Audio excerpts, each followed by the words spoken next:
2,000명을 정원하는데 도저히 진료실에 앉아 있을 수가 없어서 글을 하나 썼습니다.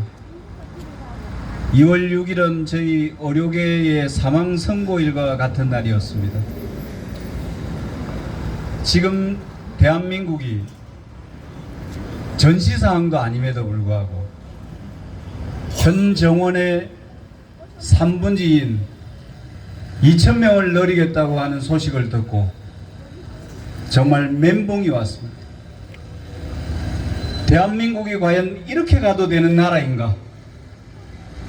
제가 지켜왔던 자유민주주의인 대한민국이 과연 이 방향으로 가도 되는가 하는 데 대한 의구심이 들었습니다. 그리고 지난 세월 대한민국 의료 발전을 위해서 헌신하셨던 모든 14만 의사들의 가슴에 분노와 피멍을 들게 한 윤석열 정부에 대한 신뢰와 믿음이 갈갈이 찢어지는 날이었습니다. 이제 우리가 어떻게 해야 할지, 어떻게 이 난국을 수습해야 될지 가슴이 먹먹한 이틀을 보내고, 저에게 비상대책위원장이라는 막중한 자리를 주시면서 꼭 막아달라는 부탁과 함께 14만 의사들을 지켜야 하는 그런 중책을 띠고 수락을 했습니다. 이제 저희들이 갈 길은 하나입니다. 윤석열 정부가 만행을 저질렀기 때문에 그 만행을 저희들이 어떻게 잘 극복하고 회원 여러분들이 소신진료할 수 있고 여러분의 뜻이 올바르게 펼쳐질 수 있는 그런 의료 환경을 다시 만들기 위해서 최선을 다해서 여러분과 함께 가고자 합니다. 조금 전 우리 이동욱 회장님께서 말씀을 주셨는데 장차관에 대해서도 잠깐 좀 언급하도록 하겠습니다. 조규홍 복지부 장관님은 의료의 전문가가 아닙니다. 그런데 그분이 저희들한테 말씀하시기를 저희들이 가장 우려했던 이공계 이탈 현상을 말씀을 드리고 모든 사람이 의대를 가면 어떡하느냐 질문을 던졌더니 대답하시는 첫 말씀이 의사들의 수익이 낮아지면은 공대 학생들이 의대를 가지 않기 때문에 이공계 피폐되는 일이 절대 없을 겁니다 라는 말씀을 하셨습니다. 그게 대한민국 보건복지를 책임지는 장관의 입에서 나올 말인가? 대단히 분노하지 않을 수 없었습니다. 네, 황당하죠? 예. 제가 봐도 너무 황당해서 저런 분이 대한민국 보건복지를 책임지고 있는 분인가 할 정도로 의심이 되었습니다. 스스로 내려오면 좋겠지만은 스스로 내려오지 않을 것 같아요. 그래서 저희들이 힘을 한번 다시 모아보도록 하겠습니다. 그 아래 있는 박민수 제2차관님 말씀도 조금 올리도록 하겠습니다. 박민수 2차관님은 그동안 저희 대한의사협회 시도회장단, 전국 각 시도의 회원들, 대표자님들을 다 만나러 다니셨습니다. 저도 오셨을 때 만났고 강원도 모든 대표들이 만났습니다. 오셔서는 정말 좋은 말씀을 많이 하셨습니다. 의료 현안에 대한 이해가 이렇게 깊으실 수가, 그런 생각도 했습니다.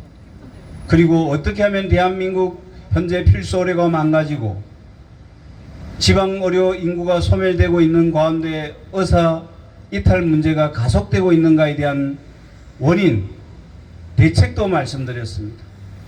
좋은 말씀이다 하고 가셨습니다. 그 다음에는 정책실장이 오셨어요. 그리고 또 똑같은 말씀하고 가셨습니다. 저는 이번에 그분들이 대단한 정책을 세울 줄 알았습니다. 박민수 2차관님의 머릿속의 생각은 하나였던 것 같습니다. 의사들이 수익이 너무 많아. 의사들 기득권이야. 이기주의 카르텔이야. 이 카르텔을 부수는 걸 의료계획이라는 단어를 쓰시. 저희들이 계획의 대상이 되었습니다. 하루아침에 코로나 시기에 대한민국 국민들을 지켰고 40년 동안 대한민국 의료 발전을 위해서 헌신했던 여러분에게 계획해야 될 대상이라고 그분이 말씀하셨습니다. 저희들은 어느 날 이공계 학생이 기피하는 의사들이 되는 집단이 되었고 계획을 위한 카르텔 집단이 되었습니다. 제가 필수 의료를 살려달라고 했고 떠나는 중증진료 교수진과 의사를 잡아달라고 했고 그들이 법에 묶여서 한 발도 나갈 수 없기 때문에 법을 다시 제정해달라고 부탁드린 것 외에 저희들이 그렇게 대한민국 국민과 정부를 상대로 무슨 나쁜 짓을 했는지 어떤 일을 했는지 다시 한 번 더 물어보고 싶었습니다. 억울합니다. 정말 억울합니다. 뭐 저희들이 보상받으려고 그런 거 없었잖아요. 그리고 여기 학생 전공의 선생님들 오신 것 같습니다.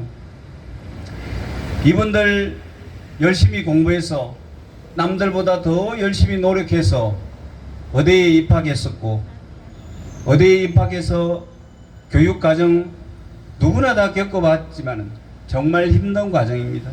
잠도 못 자고 공부할 거는 너무 많고 근데 왜 그 과정을 해냈겠습니까?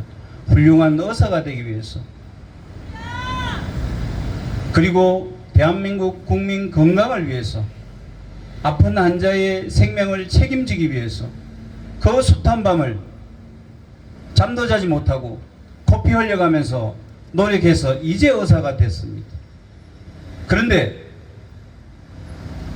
대한민국 정부가 잘못된 정책을 내놓으면서 그들이 올바른 목소리를 내겠다고 목소리를 냈는데 무슨 대단한 시위와 집회를 낸 것도 아닙니다. 병원을 떠난 것도 아니에요. 행정명령, 교사 금지 명령, 무슨 놈의 그렇게 법들이 많은지 아예 저 새싹들의 꿈을 짓밟을 정도로 전담맨까지 마크를 했더군요. 나중에 알고 보니까. 이게 대한민국입니까? 지금도 전공의 선생님이 전공과 인턴 선생님이 전공과를 지원하지 않으면은 지원을 하지 않도록 종용한 그 과의 교수님을 또 처벌하겠다고 하지. 오늘 일면 발표가 났습니다. 북한입니다. 제가 볼 때 대한민국이 어느덧 50시대보다 더 회귀하는 검찰 독재 공화국으로 회귀하는 게 아닌가 하는 정도 같습니다.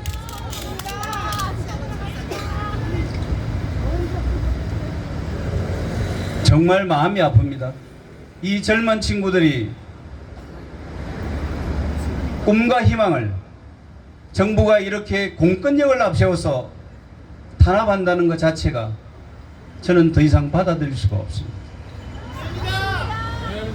저희 곧 은퇴하실 우리 개원가 선생님, 병원에 계신 우리 교수님들 말씀드려 보겠습니다.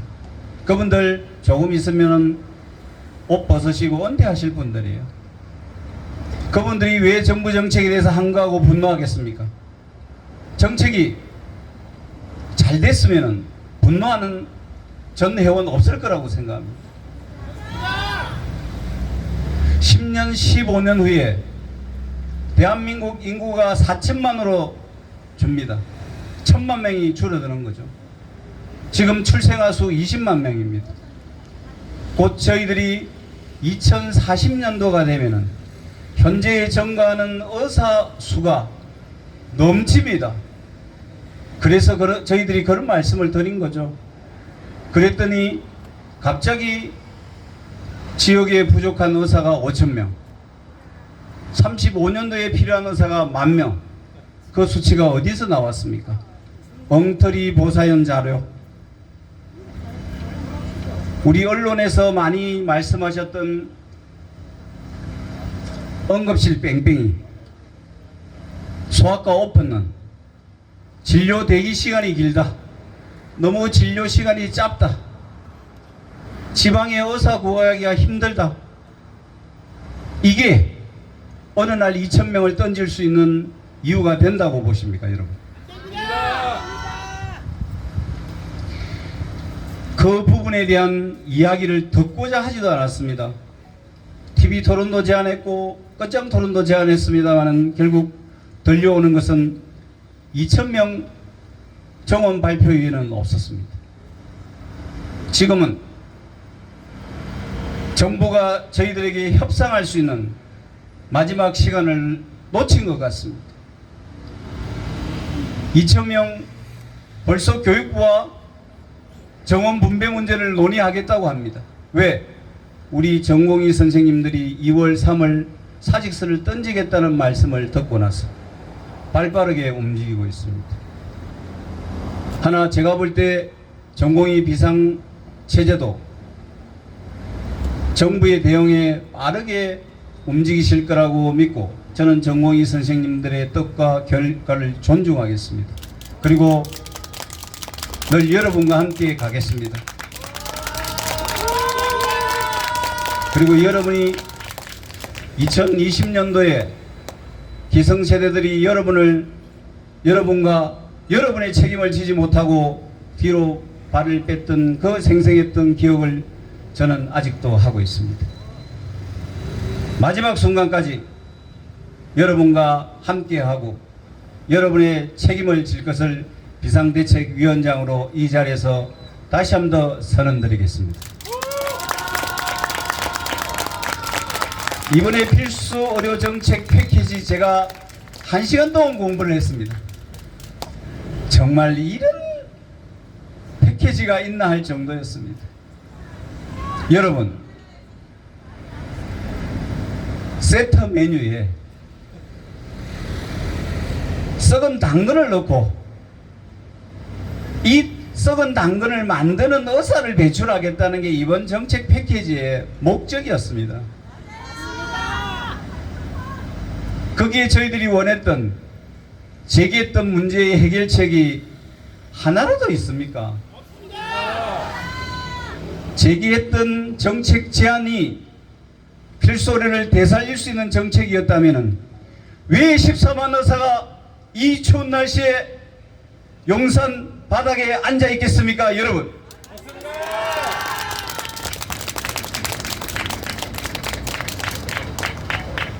오늘 저희 비상대책위원회의 1차 목표로 오늘 존경하는 우리 협회장님 출마하셨던 분들과 함께 긴급 기자회견을 열었습니다.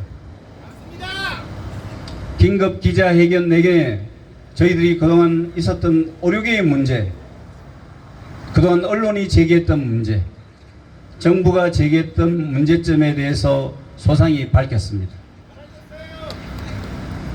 그리고 앞으로도 밝혀나갈 것입니다.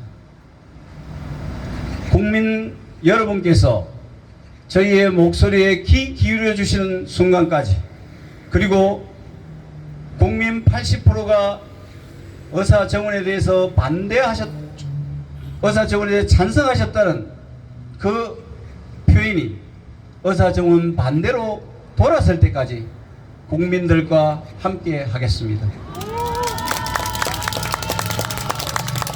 그리고 과거에 저희 의료계가, 개원가가 어떤 행동을 했는지 저도 개원을 하고 있는 입장에서 잘 알고 있습니다. 그러나 이번만큼은 그간에 저희들이 전철을 밟지 않고 여러분의 그 분노 게이지를 최대한 상승시켜서 개원가 전체가 움직일 수 있도록 비상대책위원회가 함께 노력해서 그런 순간을 만들어내도록 하겠습니다. 여러분,